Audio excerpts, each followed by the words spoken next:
ఇక యుద్ధం వద్దు, ఇంకెప్పుడు యుద్ధం వద్దు అని 1965లోనే పోప్ 6వ పాల్ ఘోషించారు.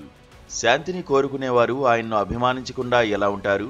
యుద్ధాలు ఏ సమస్యను పరిష్కరించావు, శత్రుత్వాన్ని, విద్వేషాన్ని మాత్రమే పెంపొందిస్తాయి. 1945లో 51 దేశాలు సమున్నత ఆశయాలతో ఐక్యరాజ్య సమితిని సృష్టించాయి.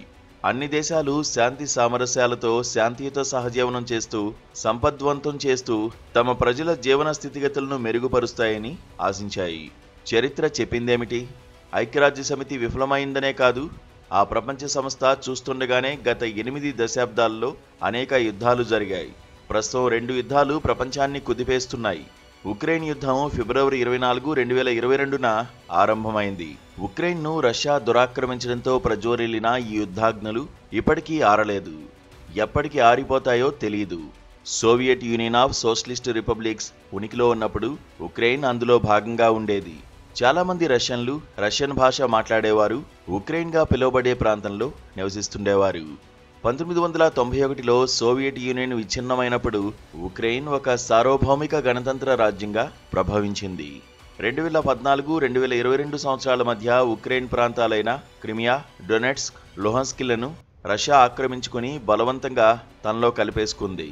తనను వ్యతిరేకించే సైనిక కూటమి నాటో సభ్యత్వానికై ఉక్రెయిన్ దరఖాస్తు చేసుకుందని, ఉక్రెయిన్ను ఉపయోగించుకుని నాటో దేశాలు తనను చుట్టుముట్టేందుకు ప్రయత్నిస్తున్నాయని, తత్కారణంగా తన జాతీయ భద్రతకు ముప్పు ఏర్పడినందునే ఉక్రెయిన్ను ఆక్రమించుకోవడం అనివార్యమైందని రష్యా సమర్థించుకుంది. ఉక్రెయిన్ ఒక సార్వభౌమిక దేశం.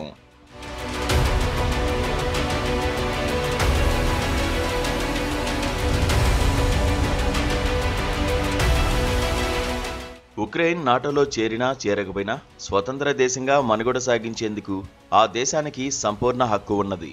ప్రపంచ దేశాలు ఆ హక్కును గౌరవించాలి. ఉక్రెయిన్ స్వతంత్ర రాజ్యంగా సంపూర్ణ రక్షణతో మనగలిగేందుకు ప్రపంచం హామీ పడాలి.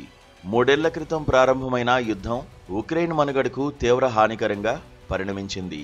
సెప్టెంబర్ 10, 2025 నాటికి రష్యా దాడుల్లో ఉక్రెయిన్లో 14,116 మంది పౌరులు మరణించారని, 36,481 మంది క్షతగాత్రులు అయ్యారని ఆ దేశంలో ఉన్న ఐక్యరాజ్య సమితి మానవ హక్కుల సంఘం ప్రతినిధులు సమగ్ర సాక్ష్యాధారాలతో నమోదు చేశారు. 56 లక్షల మంది ఉక్రెయిన్ పౌరులు ఇతర దేశాలకు పరారవగా, మరో 37 లక్షల మంది పౌరులు దేశంలోనే నిరాశ్రయులయ్యారు. ఈ యుద్ధంలో ఉభయ పక్షాల్లోనూ రష్యా తరపున పోరాడుతున్న కొరియా సైనికులతో సహా మొత్తం 10 లక్షల మంది పైగా సైనికులు మరణించారు. ఉక్రెయిన్కు పాశ్చాత్య దేశాలు $100 కోట్ల విలువైన ఆయుధాలు, సైనిక సామాగ్రిని సరఫరా చేస్తున్నాయి. ఈ యుద్ధంలో నేరుగా పాల్గొనేందుకు అవి వెనకాడుతున్నాయి. అయినప్పటికీ ఉక్రెయిన్ యుద్ధంలో ఓడిపోతోంది. అన్ని విధాలా భారీ నష్టాలు చవిచూస్తోంది. రష్యా అధ్యక్షుడు పుతిన్పై ఒత్తిడి చేసి ఈ యుద్ధాన్ని నిలిపివేయగల దక్షత అమెరికా అధ్యక్షుడు డొనాల్డ్ ట్రంప్కు ఉన్నది. అయితే ట్రంప్ అందుకు సుముఖంగా లేడు. ఆత్మరక్షణకై ఉక్రెయిన్ యుద్ధం చేస్తోంది. నైతికత, న్యాయబద్ధత ఉక్రెయిన్ పక్షానే ఉన్నాయి. అయినా నిస్సహాయంగా నలిగిపోతోంది.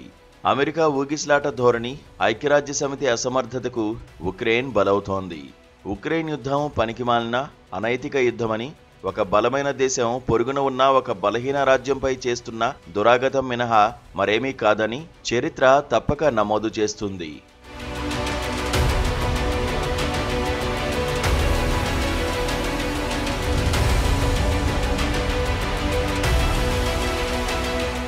ప్రపంచాన్ని అమితంగా కలవరపరుస్తోన్న మరో యుద్ధాన్ని హమాస్ ప్రారంభించింది. పాలస్తీనాలో భాగమైన గాజా ప్రాంతాన్ని పరిపాలిస్తున్న మిలిటెంట్ గ్రూపే హమాస్. ఈ పశ్చిమాసియా ప్రాంతం ఇప్పటికే అనేక యుద్ధాలతో అతలాకుతలమైపోయింది. అక్టోబర్ 7, 2023న హమాస్ ఎలాంటి కవ్వింపు లేకుండా ఇజ్రాయెల్పై దాడి చేసింది. ఇది సమర్థించరాని చర్య. హమాస్ దాడిలో 1,200 మంది ఇజ్రాయిలీ పౌరులు మరణించారు. మరో 251 మంది ఇప్పటికీ హమాస్ వద్ద బందీలుగా ఉన్నారు. హమాస్ దాడిపై ఇజ్రాయిల్ భీకరంగా ప్రతిస్పందించింది. ఎడతెగని బహుముఖీనమైన దాడులు ప్రారంభించింది. గాజా నుంచి పాలస్తీనియన్లు అందరినీ గంటివేయడమే ఇజ్రాయిల్ లక్ష్యంగా ఉన్నది. పాలస్తీనియన్లు లేని గాజాను పూర్తిగా ఇజ్రాయిల్లో కలుపుకోవడమే లక్ష్యంగా ఉన్నది. ఇజ్రాయిల్ ఇప్పటికే మరో పాలస్తీనియన్ ప్రాంతమైన వెస్ట్ బ్యాంకును చాలా వరకు ఆక్రమించుకొని అక్కడి జనజీవనాన్ని నియంత్రిస్తోంది. పశ్చిమాసియాలో సుస్థిర శాంతికి ఒక పరిష్కారంగా ఉన్న 2 దేశాల సిద్ధాంతాన్ని ఇజ్రాయిల్ తీవ్రంగా వ్యతిరేకిస్తోంది. ఇజ్రాయిల్ దాడుల్లో గాజాలో 67,000 మంది మరణించారు. వారిలో అత్యధికులు మహిళలు, బాలలే. పాఠశాలలు, ఆస్పత్రులు మొదలైన మౌలిక సదుపాయాలన్నీ ధ్వంసమయ్యాయి. ఆహారం, మంచినీరు, ఔషధం అందుబాటులో లేక పాలస్తీనియన్లు చనిపోతున్నారు. హమాస్ దాడికి ప్రతీకారంగానే తాము దాడులు చేస్తున్నామని ఇజ్రాయెల్ సమర్థించుకుంటోంది. అయితే ఇది సమర్థించలేని విషయం. ఇజ్రాయెల్ దాడులు మహాభీకరంగా ఉన్నాయి, ఎడతెగకుండా సాగుతున్నాయి. పైగా ఈ దాడుల లక్ష్యం న్యాయవిరుద్ధమైంది, ఎంతమాత్రం ఆమోదయోగ్యమైనది కాదు. మాతృభూమిని కలిగి ఉండేందుకు పాలస్తీనియన్లకు హక్కుంది. గాజాలో శాంతికి అమెరికా అధ్యక్షుడు డొనాల్డ్ ట్రంప్ 20 అంశాల శాంతి ప్రణాళికను ఒకదాన్ని ప్రతిపాదించారు. ఇజ్రాయెల్ డిమాండ్లను చాలా వరకు ఆమోదిస్తున్నట్టు ఈ శాంతి ప్రణాళిక కనిపిస్తోంది. అన్నీ కోల్పోయి ఆకలి దప్పులతో అలమటిస్తున్న పాలస్తీనియన్లకు శాంతిని సమకూర్చాలంటే ట్రంప్ శాంతి ప్రణాళికను ఆమోదించడం మినహా హమాస్కు గత్యంతరం లేదు. అయితే ట్రంప్ శాంతి ప్రణాళికను ఆమోదించడం అంటే పాలస్తీనియన్ల భవిష్యత్తును బాహ్య శక్తులకు స్వాధీనం చేయడమే అవుతుంది. ఇందులో ఎటువంటి సందేహం లేదు. ఇంతకు ట్రంప్ ప్రతిపాదించిన శాంతి ప్రణాళిక ప్రకారం పాలస్తీనా 157 దేశాల గుర్తింపుతో ఒక సార్వభౌమిక దేశంగా ప్రభవించేందుకు దోహదం జరుగుతుందా లేదా అన్న విషయమై స్పష్టత లేదు. హమాస్ను, పాలస్తీనియన్లను ఒకటిగా చూడడం సమంజసం కాదు. ఏమైనా హమాస్ దుస్సాహసం చాలా అవమానకరంగా ముగిసిందని చెప్పక తప్పదు. అంతేకాదు పాలస్తీనియన్ల హక్కుల అణచివేత యథావిధిగా కొనసాగుతోంది. సరే, ఉక్రెయిన్ యుద్ధంపై భారత్ చాలా వరకు సూత్రబద్ధమైన వైఖరిని పాటిస్తూ వస్తోంది.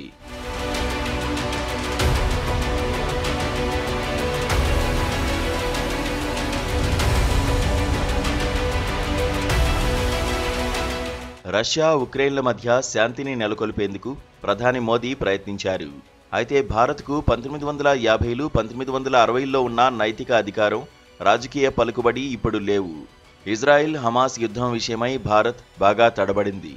మొదటి నుంచి పాలస్తీనాకు అన్ని విధాల మద్దతునిస్తున్న భారత్ ఇజ్రాయెల్ వైపు మొగ్గు చూపుతూ వస్తోంది.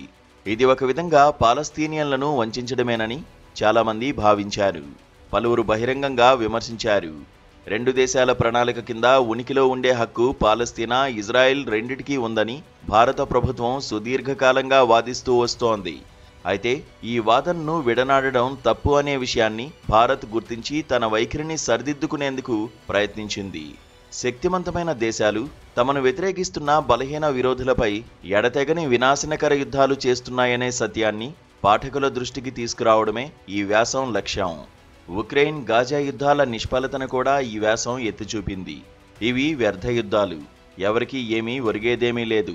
ప్రతి దేశంలోనూ యుద్ధోన్మాదులు ఉన్నారు. అనేక వివాదాలకు యుద్ధమే పరిష్కారమనేది వారి ప్రగాఢ విశ్వాసం.